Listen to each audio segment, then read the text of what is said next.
Hello hello hello, ये भी इसमें गड़बड़ है। हेलो, सही है। ये कुछ डोरी में दिक्कत है। अपन ने नई डोरी मंगा ली थी ना, नीचे रखी थी, मैंने देखी थी। हम्म,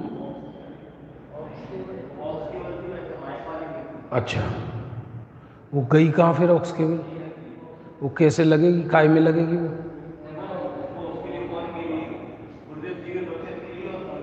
चलो ठीक है।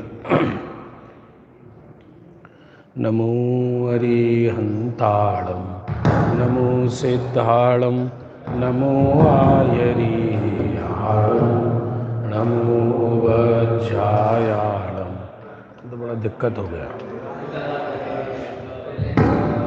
आहूणं मंगलम भगवान वीरो, मंगलम गौतमो गणी, मंगलम। अरे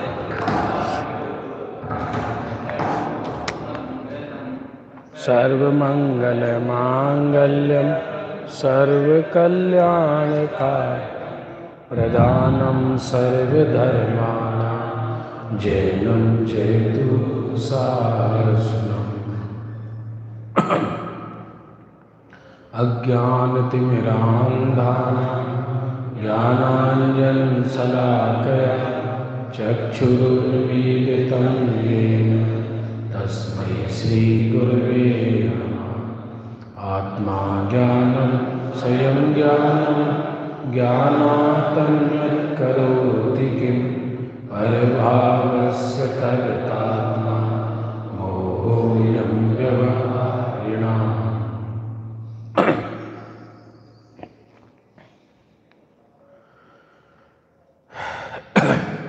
मुनि सकल व्रति बड़ भागी, भव भोगन तेरे रागी।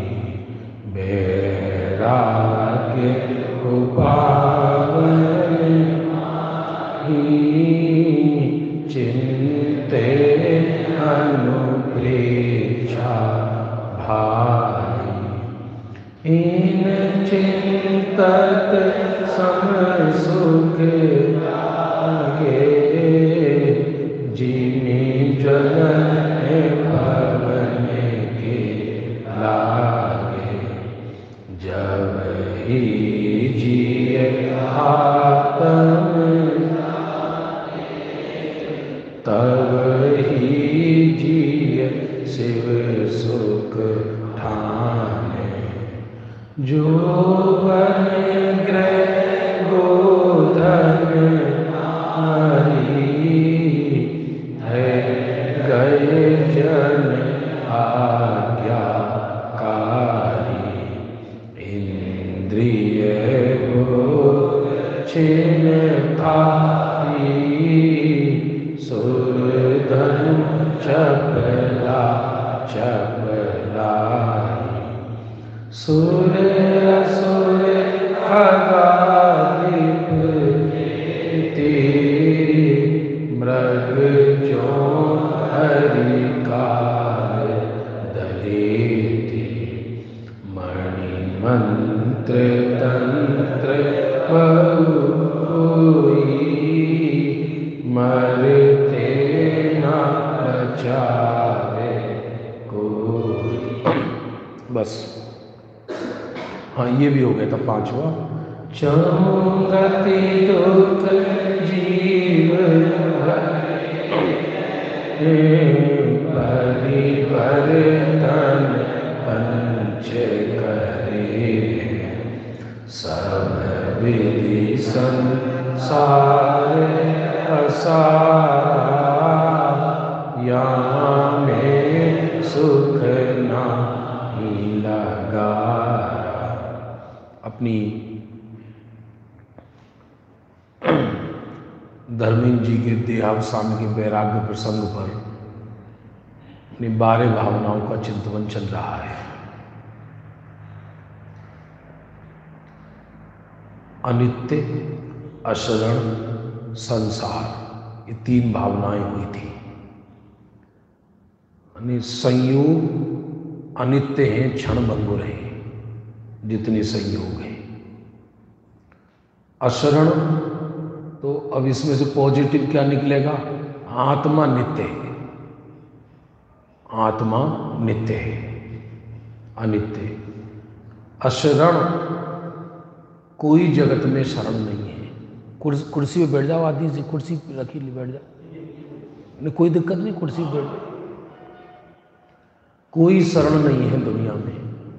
शरण भूत है तो शुद्धात्म और पंचगुरु, जग में शरणागत। अनित्य अशरण संसार, इस संसार दुख रूप है, दुख का कारण है, और इसमें लगारा यानी किंचित भी सुख नहीं है। या में सुख नाही लगारा, इसमें किंचित भी सुख नहीं है। अब आगे का वर्णन चल रहा है। शुभ अशुभ कर्म फल जेते भोगे जिये कई देते सोते दारा होए न सीरी सब स्वार्थ के हैं बीरी। ये एकत्व भावना। शुभ अशुभ कर्म फल जीती भोगे जिये कई देती। शुभ और अशुभ कर्मों का फल जीव अकेला ही भोगता है। ये तो व्यवहार की भाषा है कि उनकी पुण्य का खा रहे हैं, हम उनकी पुण्य का खा रहे हैं, माँ बाप का ही पुण्य है सब, अरे साहब दादा का आशीर्वाद है इस घर पर। ये सब बड़े बड़े मूर्ख अज्ञानियों की भाषा है। अथवा लोग व्यवहार में ऐसा कहे तो कोई कहे, परमार्थ रूप से विचार किया जाए।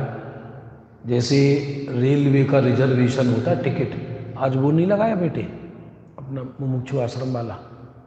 क्यों? हाँ क्या? अच्छा, देखिए कैमरा मेरे पास भी है, वो मेरे से ले लेना चाहे, डेली लगाना चाहिए बेटा।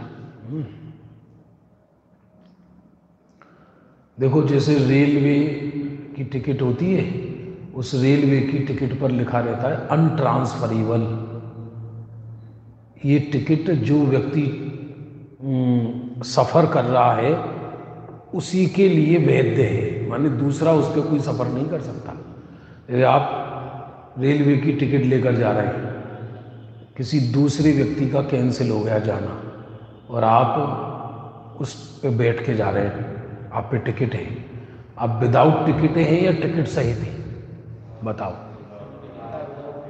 भले ही एसी फर्स्ट क्लास की टिकट है और आपके भाई की थी वो, और भाई का जाना कैंसिल हो गया और आप 3000 रुपये की टिकट है, आपको ट्रेन में चढ़ने के भी अधिकारी नहीं।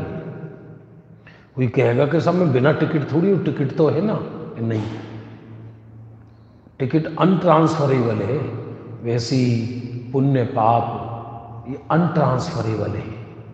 कोई किसी दूसरे की शुभ अशुभ कर्मों को नहीं भोग सकता, कोई किसी के पुण्य पाप को नहीं भोग सकता, कोई किसी की दौलत को नहीं भोग सकता, कोई किसी को सुख दुख नहीं दे सकता।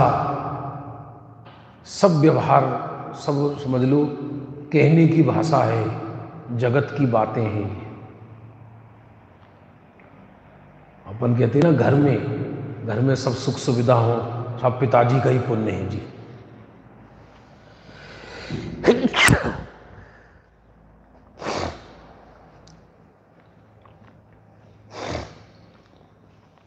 पिता के पुण्य को बेटा नहीं भोग सकता, बेटे के पुण्य को पिता नहीं भोग सकता, पिता के पुण्य को बेटा नहीं भोग सकता, बेटे के पुण्य को पिता नहीं भोग सकते, बेटे के पुण्य को माँ नहीं भोग सकती और माँ के पुण्य को बेटा नहीं भोग सकता, पिता के पुण्य को पुत्री नहीं भोग सकती। मान लो पिता चक्रवर्ती हो सकता है पुत्री सारी जिंदगी निर्धन रहे, क्या कर लोगे? विधवा हो जाए, क्या कर लोगे? इसलिए दुनिया में शुभ शुभ कर्म फल जितने हैं, भोगे जिए ये कही तेते, अकेला ही भोगता है। धर्मेंद्र जी चले गए, लोग परिवार का क्या होगा, बच्चियों का क्या होगा?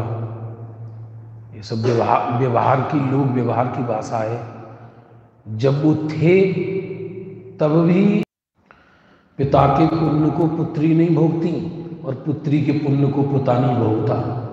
जब सामने माता पिता हो, पति हो, तो भी पत्नी अपने ही पुण्य का भोगती है, और पति ना रहे तो भी वो अपने ही पुण्य का भोगती है। इसका नाम जैन शासन है।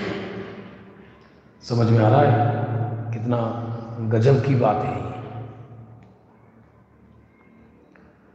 शुभ अशुभ कर्म फल जेते, भोगे जिए कई तेते, सोते तारा होए ना सीरी, सब स्वार्थ ही है बीरी।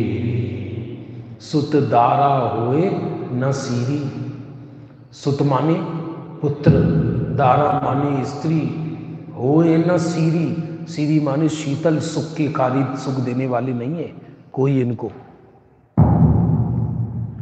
कोई बेटा किसी पिता का कल्याण कर दे, ये संभव नहीं है जगत में। कोई बेटा पिता को सुख दे दे, ये संभव नहीं है जगत में।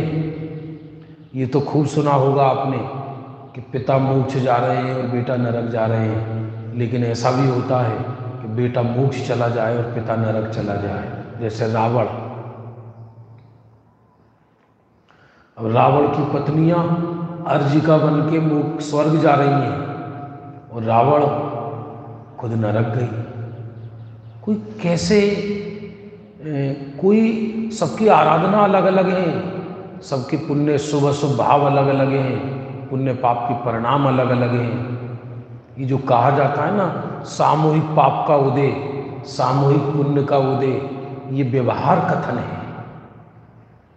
कैसा कथन है? व्यवहार कथन है।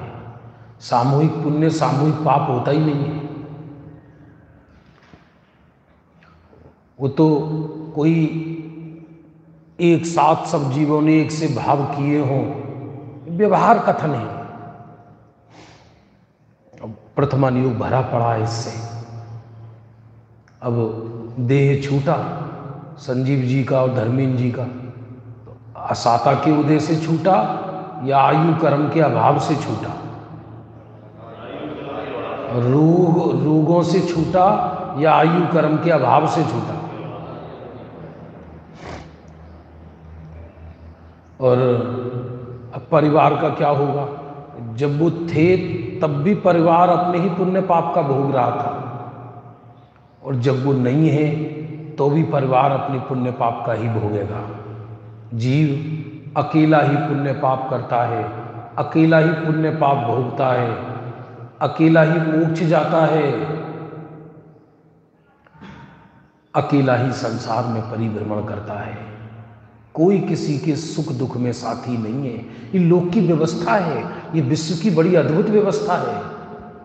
आप जानते हो दुनिया में यदि कोई किसी को सुख दुख देने लगे तो एक द्रव्य दूसरे द्रव्य की नौकरी करने लगेगा। फिर तो हमको ऐसा लगता ना कि कोई किसी को सुख दुख देने लगे तो एक द्रव्य दूसरे द्रव्य की नौकरी करने लगेगा। ये कैसे संभव है? क्या कोई जीव दूसरे जीव की नौकरी करने के लिए पैदा हुआ क्या दुनिया में? व्यवहार में कुछ भी कहा जाए वो बात अलग है। सुत दारा होए न सीरी, सब स्वार्थ के हैं भीरी। सब स्वार्थ के स्वार्थ को साधते हैं। मेरे पे कल एक सोनगढ़ से एक संदेश आया, आज आया था। जीतू भाई भेजते प्रतिदिन, हमारे जीतू भाई सोनगढ़ वाले बहुत ही तत्वज्ञानी जीव हैं, धर्मी जीव हैं। एक संदेश ऐसा भेजते हैं, द्वादशांग का सार। तो आज उन्होंने मुझे एक संदेश भेजा था, कल ही भेजा था शाम को, कि कोई घटना घटी तो वो घटना हमको पसंद नहीं आई, तो वैराग्य कहलाया या द्वेष?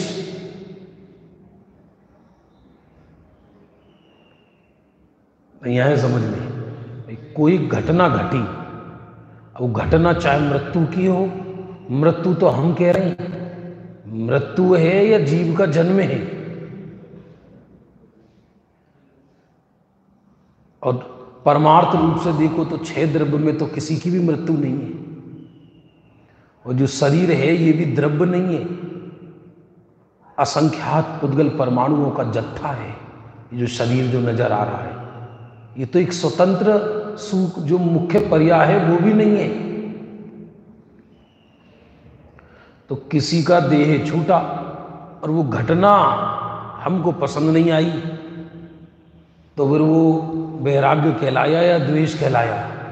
द्वेष कहलाया। अज्ञानी को द्वेष है, और द्वेष बिना राग के नहीं होता, इसलिए ये सब जगत का रागात्मक व्यवहार है।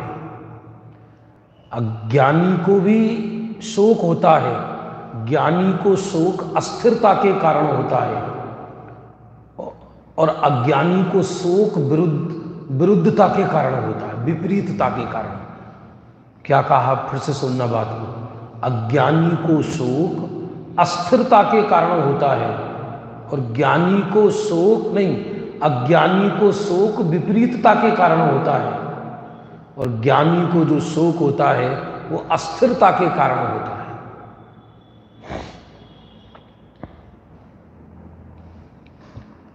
सब स्वार्थ के हैं भीरी। अब जिसको जितना लगाव है, जिसको जितना ज्यादा राग है, उसको उतना ज्यादा दुख है। दुख किसका है? दुख मृत्यु का है या दुख राग का है?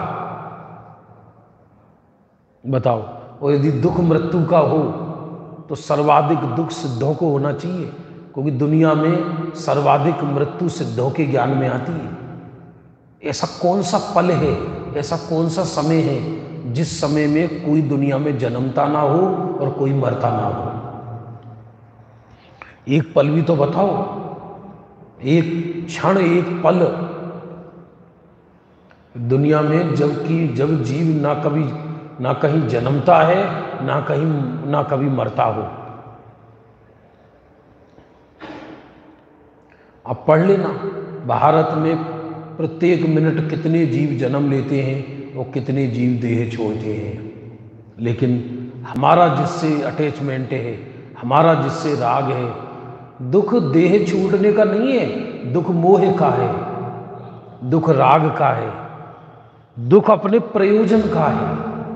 अब हमारा प्रयोजन नहीं सधेगा, दुख इसका है।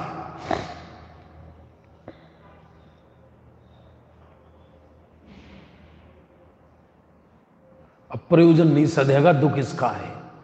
जो जंगलों में होते हैं पशु पक्षी, गाय भैंस, संगी पंचेंद्री जीव, इनके तो जंगल में प्रतिपल ऐसी घटनाएं होती रहती हैं। ऐसी ऐसी घटनाएं कि सुन के वैराग्य आए कि एक जंगल में भैंस के प्रसूति हो रही, जंगली भैंस के, और पीछे से शेर ताक लगाई बैठा कि एकदम जन्मजात बच्चा खाने को मिलेगा। देखो, अब वो उसने प्रसूति करी और ये तत्काल आया और खा गया उसको। ओहो, कैसा दुख है दुनिया में। कैसी दुनिया में जरा देखो तो यदि चारों तरफ देखो तो दुनिया दुखों का घर है। हिरनी नवजात बच्चे को जन्म देती है, हिरनी और शेर व्याघ्र घात लगाए बैठे हैं, घात लगाते बैठे रहते हैं, क्योंकि शेर को हिरनी से द्वेष है कि नहीं, शेर को राग है बल्कि। क्यों? क्योंकि वो उसकी भोजन है, भोजन से द्वेष नहीं होता, भोजन से राग होता है। हमें ऐसा लग रहा है कि शेर ने द्वेष पूर्वक उस बच्चे को खाया, शेर ने द्वेष पूर्वक नहीं खाया, वो तो उसकी डिश है।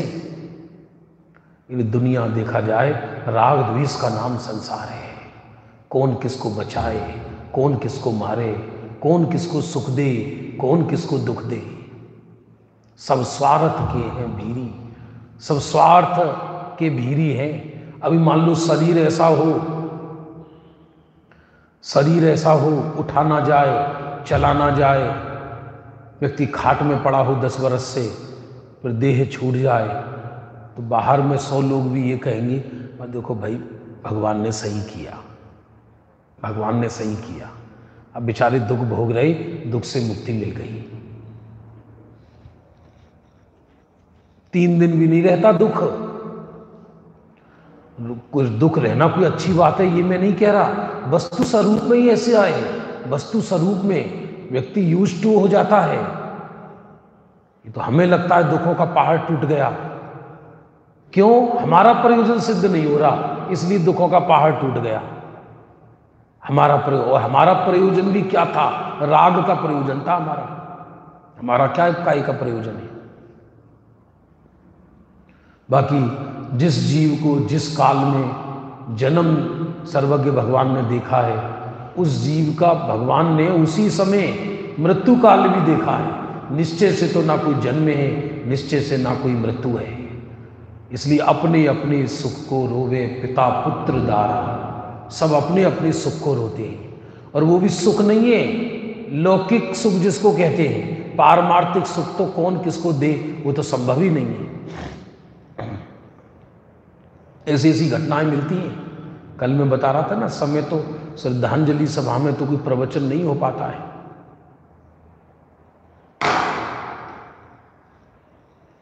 कैसी कैसी घटनाएं।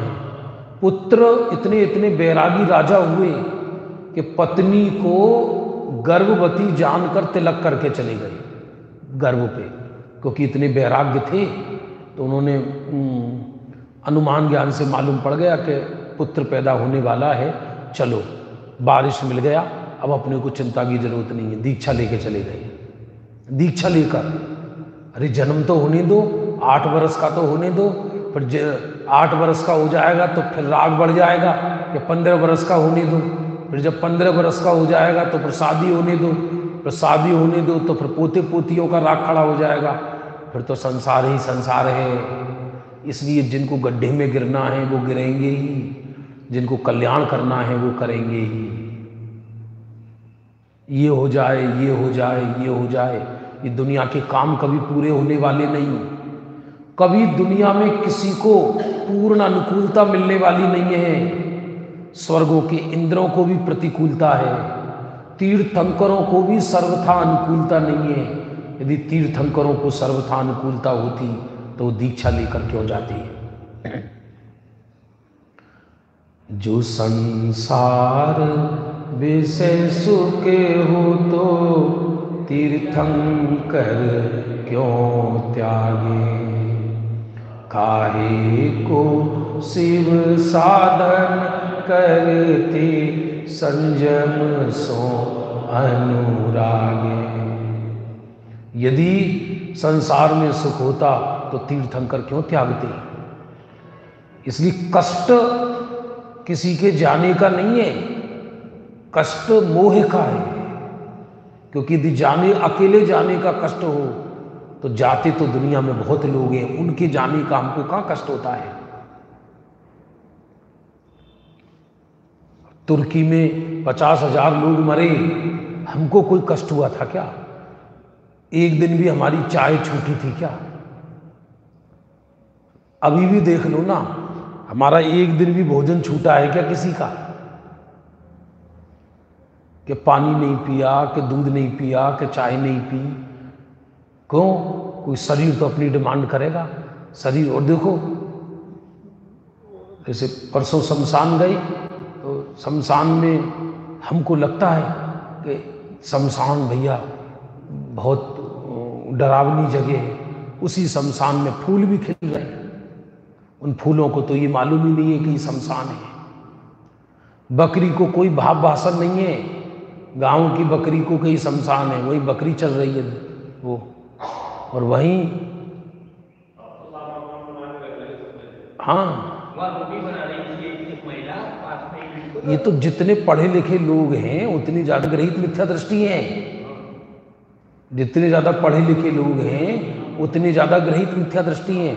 वहां आसपास कम से कम 50 घर थे गांव के, वो तो गरीब है बेचारे, बोले हमारे तो आए दिन होता ही रहता है जी ऐसा।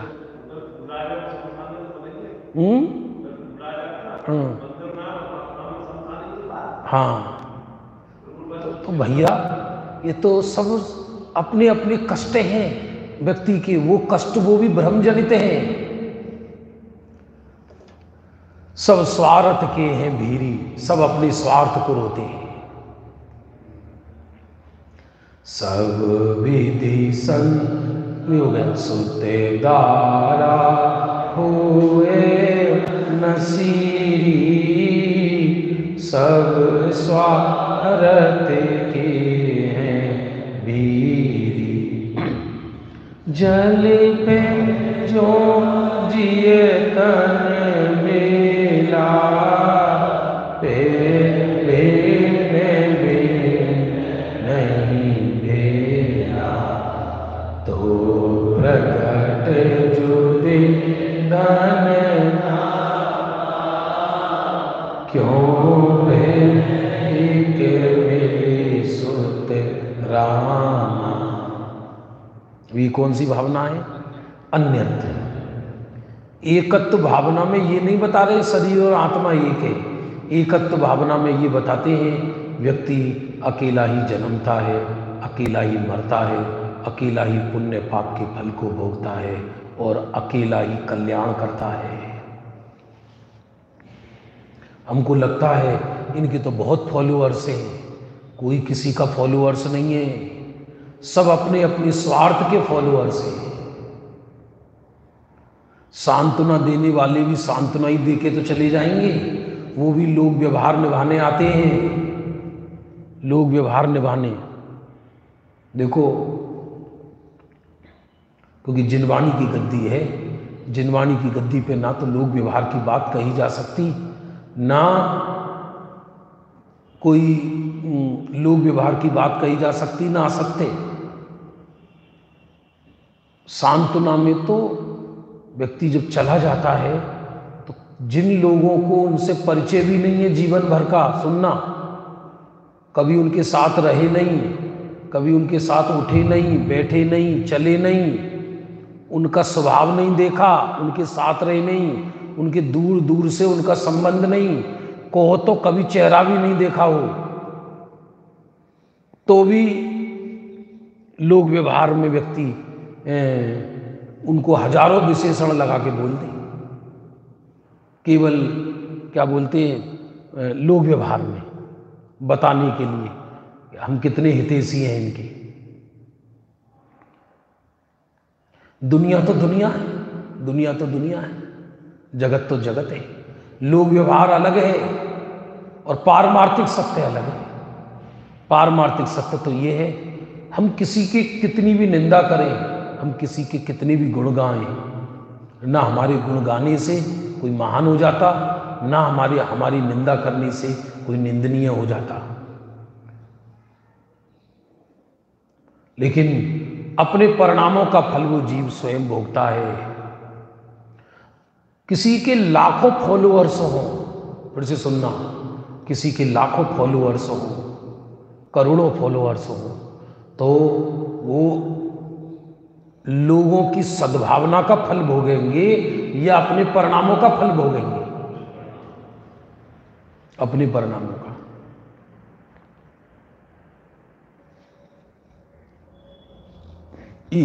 एकत्व भावना में ये कह रहे हैं कि तुम जब साथ थे तब भी वो अकेले थे। एकत्व भावना में क्या कहा जा रहा है? जब तुम साथ थे तब भी वो अकेले थे। और अन्यत्व भावना में ये कहा जा रहा है कि जो तुम अकेले का ढिंढोरापना पीटते हो, हम उनके साथी हैं, हम उनके साथी हैं, कि नहीं, सब अन्य अन्य हैं, भिन्न भिन्न हैं। ना कोई किसी का साथी है, ना कोई किसी का शत्रु है, ना कोई किसी का मित्र है। पारमार्थिक सत्य तो ये है।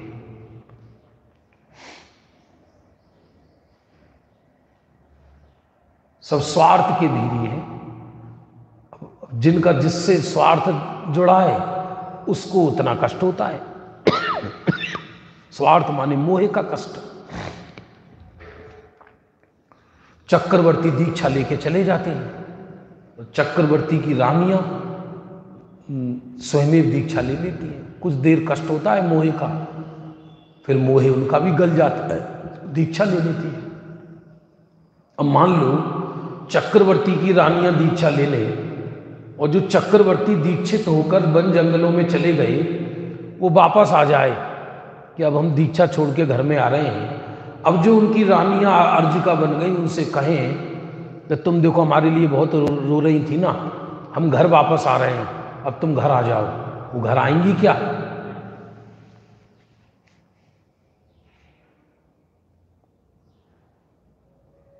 सब राग मोह का कष्ट है, अज्ञान का कष्ट है, सब अज्ञान का कष्ट है।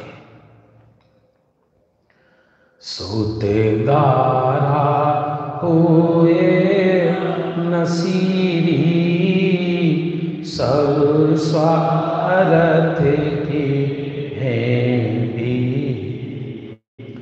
जल पे जो जिए तन ला पे भेने में नहीं बेरा, तो प्रकट जुदे तन क्यों भेक मिली सो तेरा।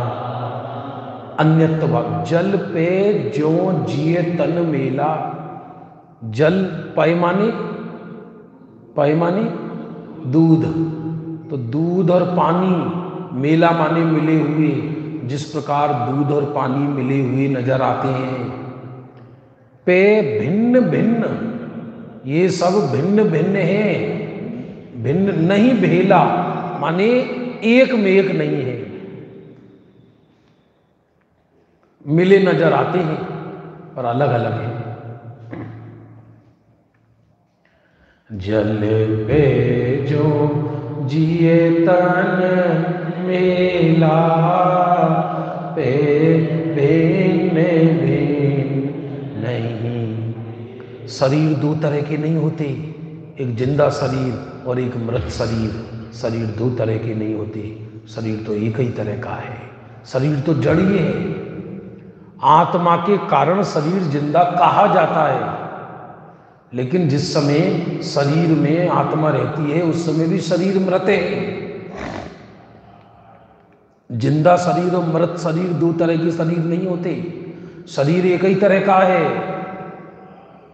आत्मा के कारण उसमें जिंदेपने का व्यवहार कहा जाता है, और आत्मा निकल जाए तो उसमें मृतपने का व्यवहार होता है। शरीर कोई चेतन थोड़ी हो जाता है आत्मा के कारण, तो पहले भी जड़ था, बाद में भी जड़ रहता है।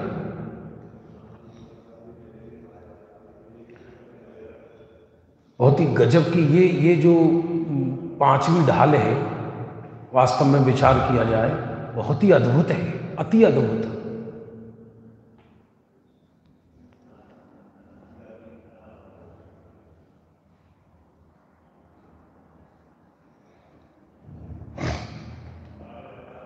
ये वैराग्य भावनाओं में, 12 भावनाओं में सबसे श्रेष्ठ 12 भावना है।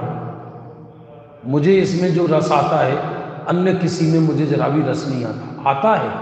इसमें जो रस आता है बिल्कुल ऐसा लगता है कि दौलत राम जी ने बिल्कुल वैराग्य में बैठकर इस चीज को प्रस्तुत किया है। जल पे जो जिए तन मेला पे भेने लेने नहीं भेला तो प्रगटे जुति धन धामा क्यों भे एक मिली सुतेरा। अब जब शरीर और आत्मा ही अलग है तो जो शरीर से भिन्न धन धाम स्त्री मकान दुकान ये जीव के कैसे हो सकते हैं। जब व्यक्ति जीवित रहता है, जीवित माने व्यक्ति तो आत्मा तो जीवित ही है, ऐसा समझ लो। जब शरीरधारी होता है तब धन दौलत के पीछे कैसा तृष्णा युक्त होकर भागा फिरता है संसार में। ये जीव कितना तृष्णा युक्त होकर संसार में भागता फिरता है। ये 2 रोटियों के लिए कैसा माथा को फोड़ता फिरता है, दुनिया में भागा फिरता है, हाय हाय करता है संसार में।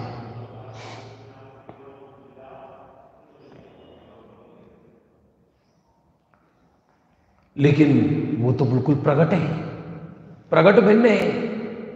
कोई एक परमाणु भी ले गया क्या साथ में बताओ? कोई एक परमाणु भी ले गया होता, जो नए कपड़े पहनाए जाते हैं तो वो नए कपड़े भी ले गया क्या? और देखो कुदरत ने कैसी व्यवस्था की है। कुदरत माने अनादि निधन प्रकृति ने कैसी व्यवस्था की है कि तुम अकेले ही आए हो, अकेले ही जाओगे। ये तुम्हारी व्यवस्था है, तुम अकेले आए हो, अकेले जाओगे। जरा बोलना धीरे धीरे बोले भाई साहब, आवाज तेज है आदिश जी की।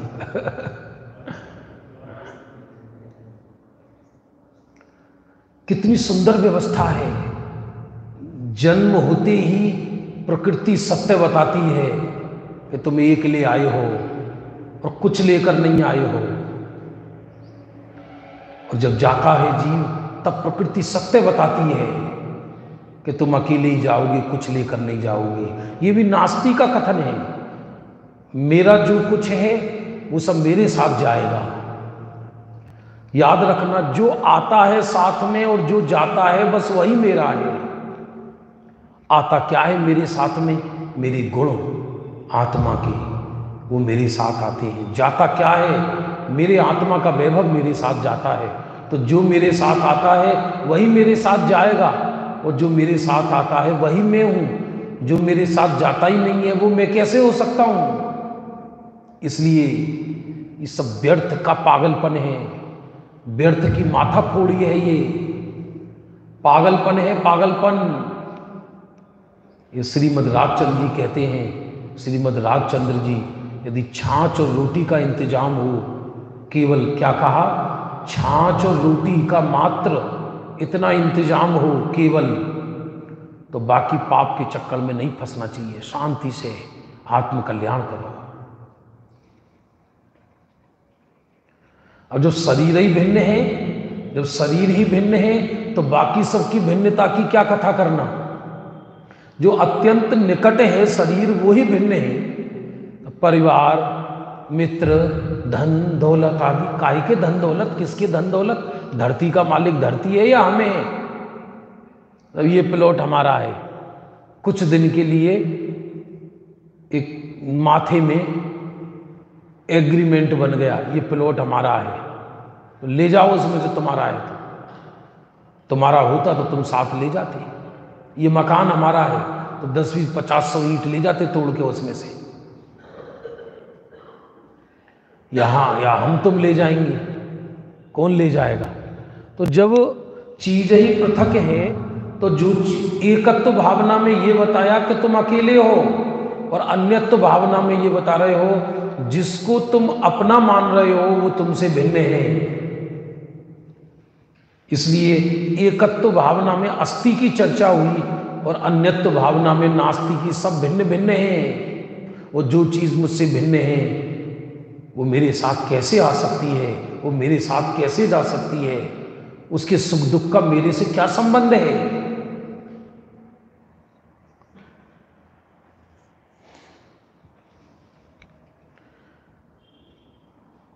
जल पे जो जिए तन नीला, पे भिन्न भिन्न नहीं भेला, तो प्रगट जुति धन धामा,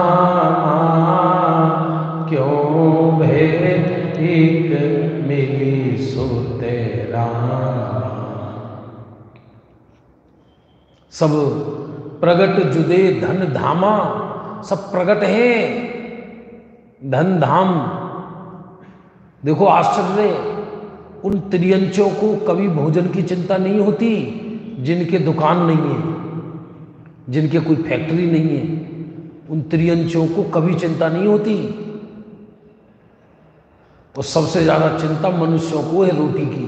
आज तक धरती पर एक भी मनुष्य बिना रोटी के देह नहीं छूटा किसी का भी। बिना भूख से किसी ना किसी को उदय के हिसाब से मिल ही जाता है, और नहीं मिलना लिखा भाग्य में तो चक्रवर्तियों का भी देह छूट गया। बिना पानी के देह छूटा ना अर्धचक्री नारायण का, बिना पानी के। सारी दुनिया को पानी पिलाने वाले, और पानी में ही जिनकी नगरी थी द्वारिका, अंतिम समय खुद को ही पानी नहीं मिला। और देखो कोई भी त्रियंचों में इतनी अकल नहीं है कि कल के लिए सामान उठा के रख लें। ये शेर ये शिकार को खा के इसके बाद अपनी गुफा में नहीं ले जाती कि कल खाएंगे मजे से, अभी और रख लो, कल बारिश का मौसम लग रहा है तो अपने को शिकार करने नहीं जाना पड़ेगा, तो गुफा में रख लो। चिड़िया वगैरह होती हैं तो प्रतिदिन ताजा दाना चुगती हैं, तो ऐसा नहीं है कि घोंसले में ज्यादा रख लें। कल तो आराम करेंगे, संडे है, पार्टी करना है, नहीं जाते, थक जाते हैं, उड़ उड़ के थक जाते हैं, इसलिए घोंसले में ज्यादा दाना रख लेते हैं।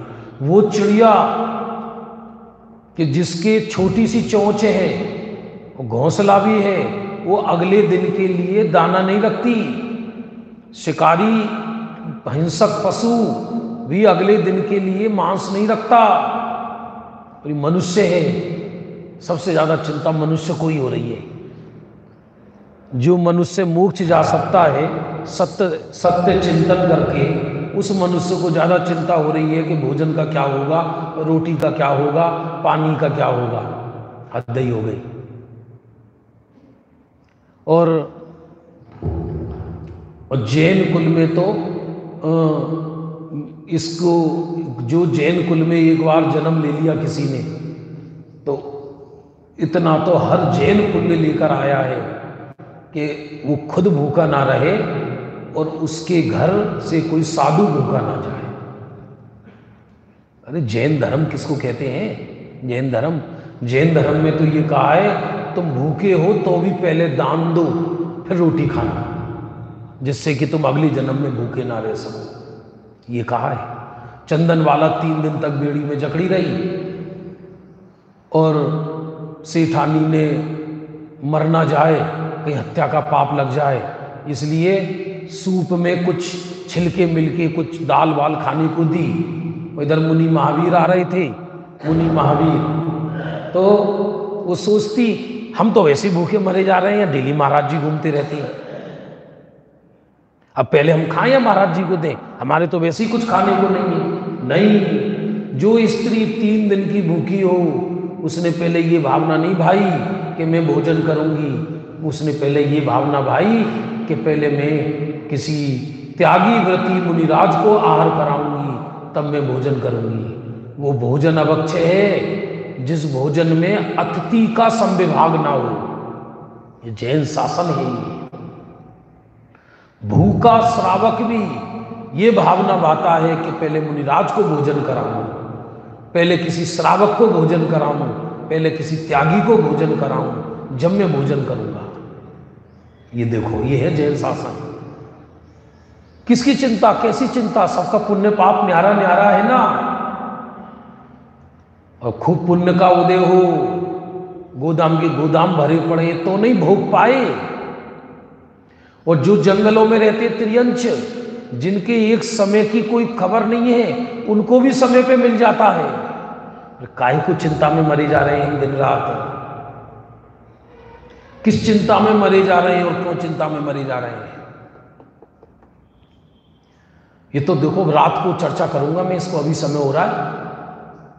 बहुत ही गजब की ये पांचवी ढाल एक बार शांति से विचार कर ले तो दुनिया राख का ढेर नजर आए, सारी तृष्णाएं खत्म हो जाएं, सारी इच्छाएं खत्म हो जाएं। जल पे जो जिए तन मेरा, पेट में नहीं भेला, तो प्रगट जुदे दन क्यों एक मिली सुत रामा। जब शरीर ही भिन्न है तो जो प्रगट धन धाम माने मकान, रामा माने स्त्री, ये सब बाहर तो पृथक ही पृथक है, पृथक ही पृथक है। अब जिसके बच्चे नहीं है वो बच्चों के लिए रोते हैं, बच्चे नहीं है, बच्चे नहीं है। एक बेटा होता तो अच्छा रहता, कुल का दीपक होता। वह कुल के दीपक ने राजा श्रेणिक में आग लगा दी।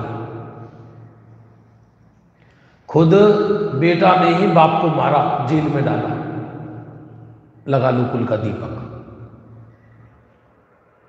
कौन कुल का दीपक है? सब मूर्खों की भाषाएं हैं। कौन दीप, कौन दीपक? अरे सब अपने पुण्य पाप का भोगेंगे। मेरा कुल दीपक तो क्या है? मेरा जैन कुल है और मेरे अंदर जैनत्व जीवन में रहे, वो मेरा कुलदीप है। मेरी परिणति में जैन शासन रहे, मेरी परिणति में जैन धर्म रहे, मेरी परिणति में सम्यक्त उत्पन्न हो, वो मेरा कुलदीप है। कुल माने जैनेन्द्र का कुल, और वो मेरे ज्ञान में आए, वो मेरा कुलदीप है, वो मेरा कुलदीपक है। जिसके अंदर जैनत्व प्रकाशक हो, प्रकाशित हो, वो कुलदीपक है। बाकी काय के कुलदीपक है? कौन किसके कुल को चलाता है, कौन किसके वंश को चलाता है? बड़े बड़े तीर्थंकर हो गए, अब उनके कोई मेंबर है क्या वंश के यहां पर? इसलिए अन्यत्व भावना में बताया, जिसको तू अपना मानता है वो तेरे से अन्य है, वो भिन्न है। बस पूरा कर देते इस लाइन को। जल पे जो जिए तन मेला, भिन्न भिन्न नहीं भेला, तो प्रगट जुदे धन क्यों एक मिली सुत रामा। अब यही विषय अभी 2-4 दिन, जब तक कि 12 भावना पूरी होती हैं, यही विषय अपना चलेगा। क्योंकि धर्मेंद्र जी का जाना वैराग्य प्रसंग है। अब इसको शोक का प्रसंग ना बनाएं, अब इसको वैराग्य का प्रसंग बनाएं और परिणति में सत्य को समझकर अपने जीवन में वैराग्य उत्पन्न हो। हम धर्म मार्ग पर लगे, ऐसी घटनाओं को जानकर चिंतित ना हो, चिंतन करें। क्या कहा? चिंतित ना हो, चिंतन करें। चिंतित होंगे तो चिता जलेगी, और चिंतन करोगे तो चैतन्य मिलेगा। ये विचार करना। अभी समय हो गया, रात्रि में पुनः अपन 12 भावनाओं का अर्थ समझने के लिए एकत्रित होंगे। जानन्ति सोत